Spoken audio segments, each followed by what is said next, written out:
Friends, మీకు ఈ video నచ్చితే లైక్ చేయండి, సబ్స్క్రైబ్ చేయండి.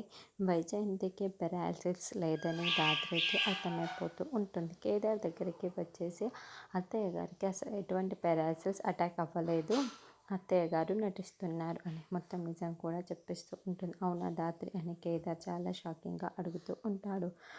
అవును అత్తయ్య తానంతట తానే బయటపడేలా తను పెరాలసిస్ లేదని తన నోటితోనే చెప్పేలా నేను చేశాను కదా అని ధాత్రి అంటుంది.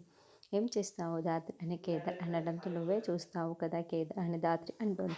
తర్వాత వైజయంతి కోసం అన్నం తీసుకువద్దామని ధాత్రి కిచెన్లోకి వెళ్తుంది.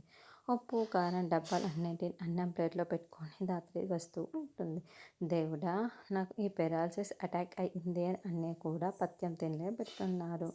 2 రోజులుగా నేను మంచి తిండే తినలేదు. ఈ రోజైనా మంచి కారం తగిలేలా, నాకు ఆకలి తీరేలా చూడు దేవుడా, నేను మంచి ఫుడ్ తినేలా చూడు దేవుడా, ఆకలితో నగనగలాడిపోతున్నాను అని అంటూ ఉంటుంది. అప్పుడే ధాత్రి గదిలోకి వస్తూ ఉండటం చూసి వెంటనే వైజయంతి మళ్ళీ పెరాలసిస్ ఉన్నట్లుగా రివల్వర్ చైర్లో కూర్చొని నడుస్తూ ఉంటుంది. అప్పుడు ధాత్రి అన్నం ప్లేట్లో మొత్తం కూడా ఉప్పు గొడ్డు కారం వేస్తూ ఉంటుంది. వైజయంతి మళ్ళీ మూగ సెగలతో ఏందమ్మి ఏం చేస్తున్నావు అని సైగలు చేస్తూ ఉంటుంది.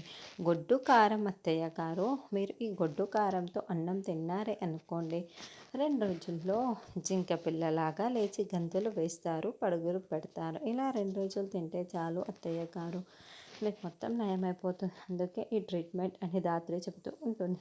అయ్యో వద్దు వద్దు, అంత గొడ్డు కారం తింటే ఇంకేమైనా ఉందా, నా ప్రాణాలు పైనే పోతాయి అని వైజయంతి టెన్షన్ పడుతూ ఉంటుంది. తినండి అత్తయ్య గారు తినండి అని బాగా గొడ్డు కారం కలిపేసి కారం పొడి ఉప్పు చాలా చాలా వేసేసి ధాత్రి చాలా బలవంతంగా వైజయంతికి తినిపిస్తూ ఉంటుంది. అయితే వైజయంతి కాకలేక మింగలేక ధాత్రి ముందు బయటపడలేక కళ్ళల్లో నుండి నీళ్లు కార్చుకుంటూ కష్టంగా తింటూ ఉంటుంది.